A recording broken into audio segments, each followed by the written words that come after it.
ఈ ఎగరొత్తులు తీసి కాస్త అవతల పెట్టండి. కళ్ళు ఒకటే మండుతున్నాయి. గీత, నాన్నగారు వాళ్ళు చూస్తున్నారు, మాట్లాడుకో. నిజంగానే కళ్ళు మండుతున్నాయండి. హాయ్ దుర్గా. హాయ్ మను. ఏమిటి ఏమిటి ఇంత ఆలస్యంగా వచ్చావు? ఏమిటి? నా ఫ్రెండ్ మను. మీ ఆయన రాలేదా? హలో, ఆయన రాలేదా? రాలేదే, ఆయన వేరే పెళ్లికి వెళ్ళారు. ఇక్కడికి వచ్చి వెళ్ళొచ్చుగా. మీరు వెళ్ళి అవతల కూర్చోండి, కాస్త మా పని జరగనివ్వండి. అబ్బా, ఆలస్యం సమయానికి వచ్చాను, చాలా సంతోషం. ఎంత అందంగా ఉన్నావు తల్లి, భామా కళాపంలో భామవేక్షం కట్టినట్టున్నావు. చాలా సంతోషం తల్లి.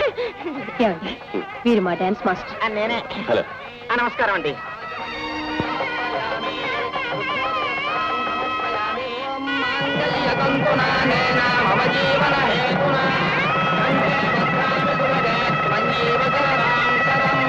శతమాన